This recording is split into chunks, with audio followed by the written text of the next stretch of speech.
We've all had to power through a bad cold, maybe even a nasty bout of the flu. But what if that thing you're calling a bad cold is actually something way more serious, kind of hiding in plain sight?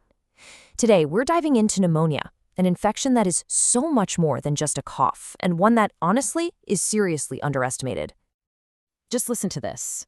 This is a quote from Butch, a pneumonia survivor, and it really gets right to the point. This isn't just some cough that hangs around for a while. For a lot of people, it's a completely life-altering illness. Butch's story is a pretty powerful reminder of why we really need to take this seriously and understand what's actually going on inside our bodies.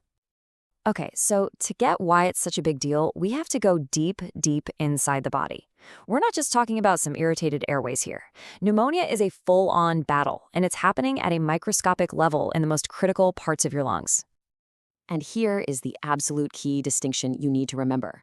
This is not bronchitis. Bronchitis is when your airways, the tubes, are inflamed. Pneumonia goes deeper. It's an infection of the alveoli, these tiny, delicate little air sacs where the real magic of breathing actually happens. So when they get inflamed and start filling up with fluid, well, that creates a massive problem for your entire body. To really wrap your head around the scale of this, just think about this. You have about 600 million of these little air sacs. If you could somehow take them all out and lay them flat, they would cover an entire tennis court. Now, just imagine an infection spreading across that massive essential surface. That's the challenge we're up against with pneumonia. So, how does some microscopic invader actually manage to take hold? Well, it's basically a 5-step invasion. First, the germs, the pathogens, they get in. They manage to sneak past your body's first line of defense, things like mucus and tiny little hairs. Once they make it all the way down to the alveoli, your immune system sounds the alarm and sends in the troops, the white blood cells. This kicks off a fierce battle, and the collateral damage from that fight is inflammation and all that dangerous fluid buildup. And here's exactly what that battle looks like. On one hand, you have a healthy air sac. It's clear, the walls are thin, and oxygen can just flow freely into your bloodstream. But on the other hand, you have an infected air sac. It's a war zone, clogged with fluid and debris. Oxygen can't get in, and carbon dioxide can't get out. Your body, now literally starved for oxygen, has to force you to breathe faster and harder just to try and keep up. So all of this chaos happening on the inside eventually starts to show up as symptoms you can actually feel. But here's the tricky part. Pneumonia can be a master of disguise, and it often looks a whole lot like other, less serious illnesses. This is the million-dollar question, right? You feel awful, you're coughing, you've got a fever. Is this just a really bad cold that you can sleep off, or is it something that needs immediate medical attention? The fact that the symptoms overlap so much makes it incredibly hard to know for sure, just based on how you feel. Okay, this is where knowing the key differences is absolutely vital. Sure, a fever, a cough, feeling totally run down, that's all common with a cold or the flu. But there are specific red flags for pneumonia.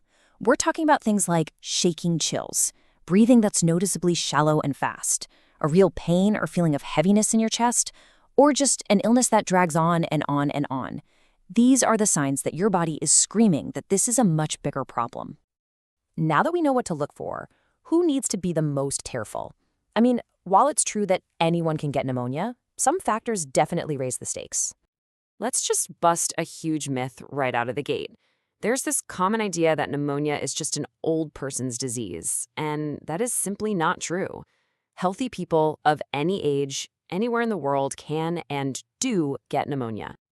And its impact, it's just staggering. In the US alone, over 1 million people are hospitalized for pneumonia every single year. This is not some rare, obscure condition. It's a major public health issue that affects families and communities everywhere. So while anyone can get it, some things definitely raise your risk. Age is a big one. The immune systems in very young children and the elderly just aren't as strong. Smoking is another huge factor because it literally paralyzes those little hairs in your airways that are supposed to be sweeping germs out. And having any chronic illness or even just getting over a cold or the flu can leave your body's defenses down, which basically makes you an easier target. Okay, so we've looked at what pneumonia is, who's at risk. Now for the most important part of this whole thing. How do we fight back? Let's talk about treatment and, even better, prevention. One of the first and most critical things a doctor has to figure out is whether the pneumonia is bacterial or viral. Why? Because it completely changes the game plan. If it's caused by bacteria, antibiotics can be amazing at knocking out the infection. But if it's caused by a virus, like the flu virus, antibiotics will do absolutely nothing. In those cases, the treatment is more about supporting your body while it fights and sometimes using antiviral medications. Of course, the best fight is always the one you never have to start, and you have some really powerful tools in your prevention toolkit. I'm talking simple things like washing your hands often. That makes a huge difference. Not smoking is, of course, critical, and there are very effective pneumonia vaccines out there. It is absolutely worth asking your doctor if one is right for you. Each one of these steps helps build up your body's natural defenses.